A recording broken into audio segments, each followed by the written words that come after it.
name is Jean-Paul Kenmoy. I'm a trainer and organizational communication specialist. I'm happy to be here today for another set of video where we are going to share some small tips that can make a big difference in your personal life and your professional life. This week I've decided to share with you some insights of the famous book of Stephen Covey called The 7 Habits of Highly Effective People.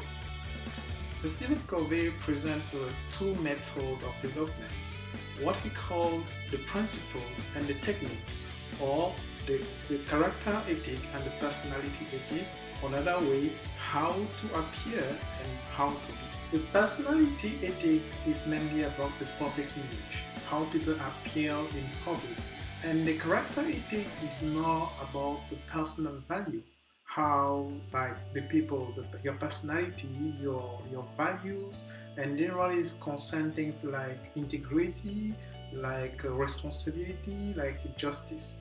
According to Stephen Covey, for an effective development, the personality ethic should find its root into the character ethics.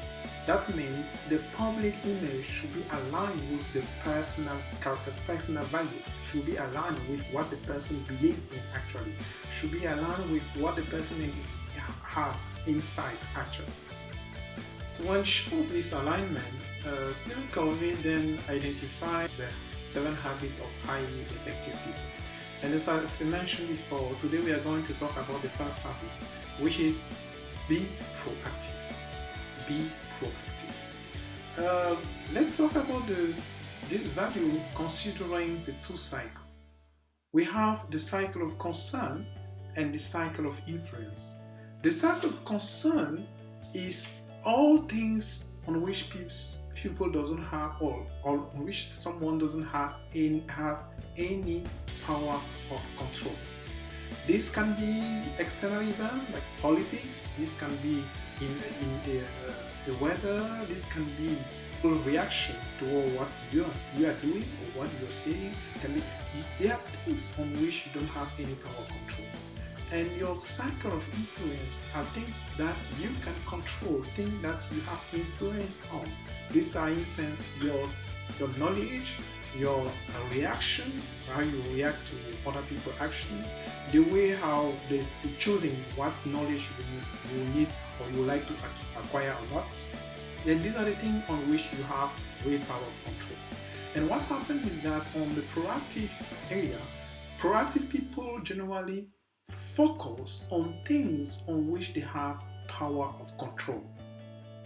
On the other hand, reactive people focuses on things on which they don't have power of control. Then they spend the time complaining about things that are not moving well, complaining about what other people are doing, or trying to seek other people's approval. For instance, when the weather is good, they are happy. When the weather is not good, they are not happy. On the other hand, when people appreciate them, they feel good. When they don't have the other people's appreciation, they don't feel good. Then they align their life, they align their mood on the external event on which they don't have any power of control. What make like the other people, the reactive people, they don't lose energy on doing things on which they don't expect any reason, positive reason. When they don't have any power of control, they don't spend the time on doing it. And then they are more effective because they are focusing on things that they have one influence. And the good things on that is that when they are working on things on which they have power of control, in the long term, their actions help influencing the things that at the beginning they didn't have any power of control. Then they are increasing their cycle of influence. By focusing only on their cycle of influence, they increase their cycle of influence until affecting the cycle of concern. You see, how impactful is only looking to things on which you have the control, working on that, and in the long term, you might reach the stage where your actions will also now contribute affecting the other area on which you didn't have the power of control over.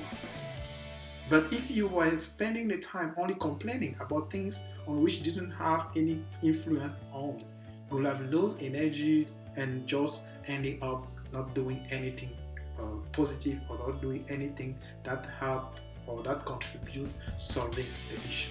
Then next time when you are facing a situation, ask yourself, can you do something to make it better?